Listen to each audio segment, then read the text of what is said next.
So this next one it's got a trick to it. It's a little bit, it's not the most intuitive first step, so it's good to kind of see this as an example. For those of you who are going into engineering, you may actually see a problem like this pop up again. So I think it's a worthwhile technique to cover. So we've got the integral of e to the theta times sine of theta d theta. So we don't have a formula.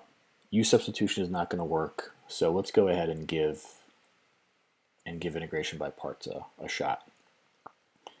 So I'm going to kind of bring this over here to the side just to kind of get out of the way. So I'm going to go ahead and I'm going to say, when picking our u and our dv, in this one it doesn't really make a difference. If we stuck by our hierarchy that we set up above, we would do the exponential as our dv, so I'm going to go ahead and use that. But in this particular case, it would not matter. So we're going to say dv is e to the theta d theta, and u is sine of theta. So we differentiate u, and we get cosine theta d theta, and we integrate dv, and we just get e to the power of theta. All right, so we'll kind of keep this off to the side, and we'll go ahead and we'll set up our first integration by parts. So we're going to have this integral is equal to u times v e to the theta sine of theta minus the integral of v du. So e to the theta cosine of theta d theta. All right, so how are we going to integrate this next integral? Well, it looks very similar to how we handled the first one, except it's cosine rather than the sine. So, you know, we've seen a problem where we've had to do integration by parts a second time. So let's go ahead and do that. So for this one, we'll go ahead and integrate it by parts. So we're going to stick with the same sort of pattern we used before. This is the only place you could make a mistake with this, is if you chose your trig function as your u in this first step, stick with the trig function. Otherwise, you're going to make more work for yourself. So we're going to go u is cosine, and dv is e to the theta d theta. Du is going to be negative sine theta d theta, and v is e to the theta.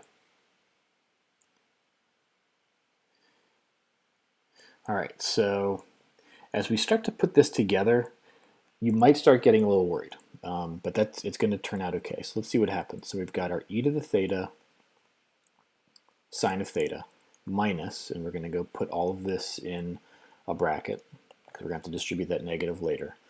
So u times v, so e to the theta cosine theta minus the integral of v du, e to the theta times negative sine theta d theta. All right, so let's tidy this up a tad. So e to the theta sine theta, and then we've got, if we distribute that negative through, we're going to have minus e to the theta cosine theta. And then if I multiply that through, we need to be careful with our negatives here. And maybe we'll do this just to kind of keep track of things. I'll leave the bracket on for now. So we'd have plus the integral of e to the theta sine theta d theta. And that'll give us e theta sine theta. And if we do carry through our negative this time, we're going to have e theta cosine theta. And now we've still got this integral here, e to the theta sine theta d theta. So if anyone else is a little concerned, it's understandable, because we might look at that and say, so do I have to do integration by parts again? And if we did, we'd kind of just go through the same two steps that we have up here. So we're not really going to get anywhere if we keep this up. Here's the key, is that the integral that we just turned up here is the same as our original integral. So I'm going to go ahead and I'm going to bring down that original integral and kind of show you the trick to this particular problem. So I'll bring this down.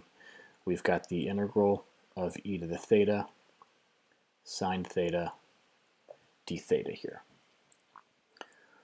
What we can do is we can add this integral to both sides. So I'm going to add the integral of e to the theta sine theta d theta. Now that cancels the integral on this side. Almost think of this as like an algebra problem. So now we have two integrals of the same form over here. So we've got 2 times the integral of e to the theta sine theta d theta is equal to e to the theta sine theta minus e to the theta cosine theta. Now, what we originally wanted to do here was to find that integral. Well, here it is. We just need to solve for it by dividing both sides by 2. So if we divide both sides by 2,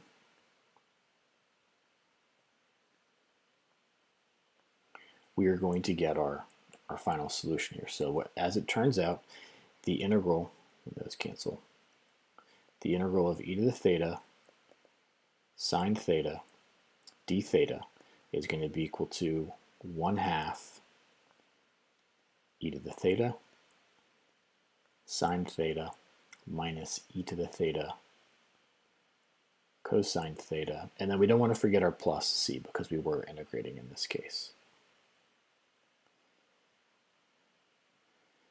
So definitely kind of a little trick to it in this case. Oftentimes we see this pop up when we try to do integration by parts, and both of our parts, our u and our du, are infinitely differentiable and integrable functions like e to the theta, sine and cosine. That's where this tends to be a technique that pops up. Okay, so that's it's one to keep in mind. We're actually gonna see this come up again, so it's one to definitely be kind of comfortable with.